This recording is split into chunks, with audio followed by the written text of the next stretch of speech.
다시 한번 정리하자면은 내가 지금 술 먹고 사고를 쳤는데 마침 우리 친척 중에 의료인이 있어. 내가 내 친척 의사나 한의사한테 양형제료를 조금 부탁하려고 한다. 근데 이걸 잘 모르시는 것 같다 싶을 때는 아니 거의 대부분이 몰라요. 그러니까 내 변호사한테 앞으로 어떻게 할 건지에 대해서 좀 언질 좀 달라고, 그래서 조금 팁이라도 좀 달라고 내 변호사한테 가서 물어봐야 돼요.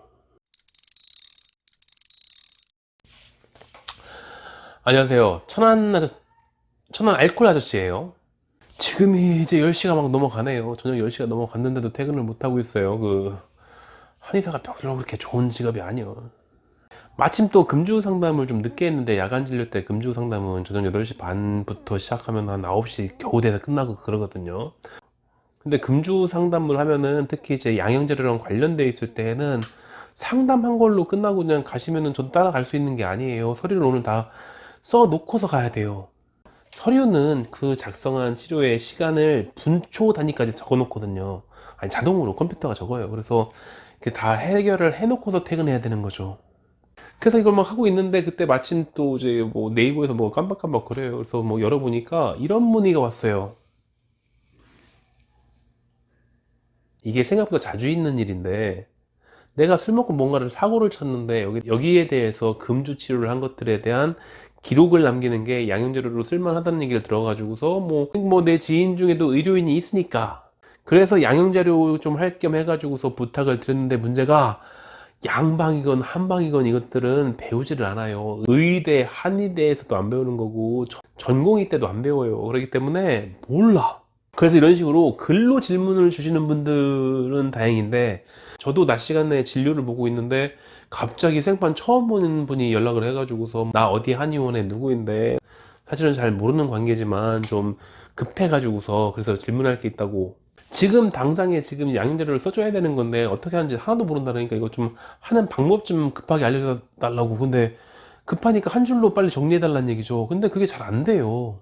그러니까 이런 질문을 받는 것들은 늘 일상으로 있는 건데 대답은 보니까 한결같을 수밖에 없더라고요. 이건 원래 잘 모르겠으면 저한테 물어볼 게 아니라 그 사람이 선임한 변호사한테 물어봤어야 되는 거예요. 변호사님이 이 상황에 대해서 어떻게 계획을 하고 있는 건지, 그래서 거기에 대해서 내가 거기에 맞춰줄 수 있는 건지 없는 건지를 좀 파악을 하고서 이제 시작을 해야 되는 건데, 이게 잘 모르겠으니까 어디다 연락해야 되는지는 모르겠고, 그래서 급하게 막 이렇게 질문들을 하시는 거죠.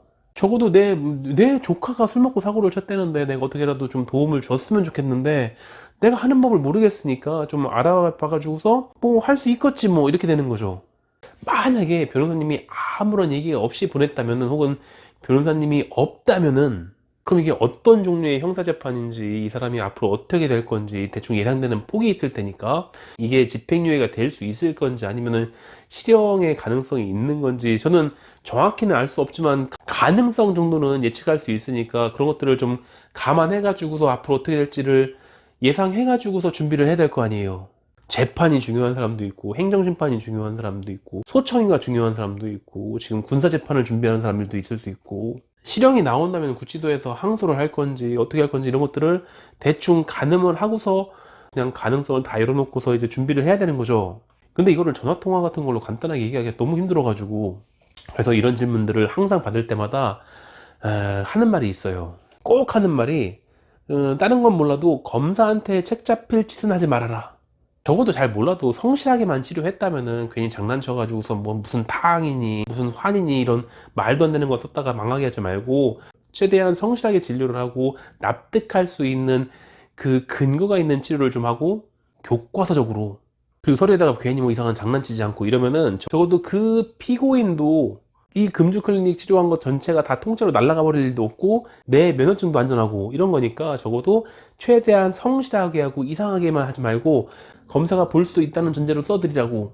그러니까 정확하게 진단하고 그 진단에 맞춰 가지고서, 진단이 정확하게 있으면은 거기에 대한 치료법은 몇 가지가 정해져 있거든요. 양방은 무조건 무슨 무슨 캅셀 이렇게 뭐 정해져 있는 게 아니고, 한방이라고 무슨 탕 무슨 한 이렇게 정해져 있을 리가 없잖아요. 게다가 검찰청에서 전화를 받으면은 정말 머리가 하얘져요. 내가 지은 죄가 없는데 머리가 하얘져요. 우리가 알고 있는 검사는 이런 검사나 이런 검사나 이런 검사인데 안 무서워? 그래서 몇 번 수사협조 의뢰를 받은 다음부터는 다 준비를 해놔요. 검사한테 연락이 왔을 때 언제든지 서류를 보낼 수 있는, 즉시 보낼 수 있는 준비를 다 해놔요.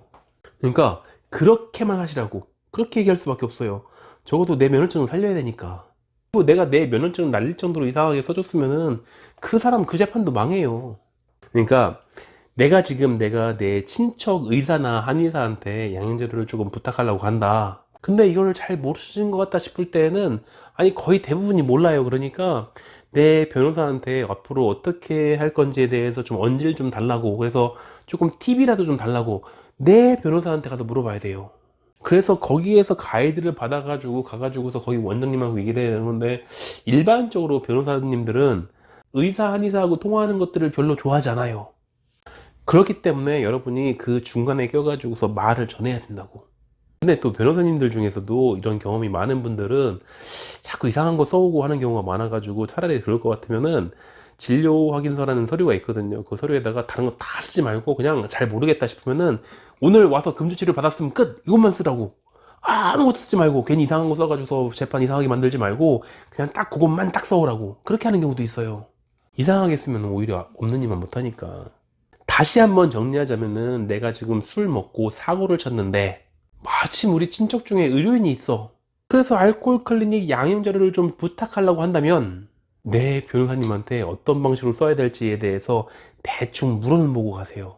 그 친척 의료인 분들은 아마도 거의 대부분이 양형 자료라는 거를 써본 적이 없었을 거기 때문에 그래요.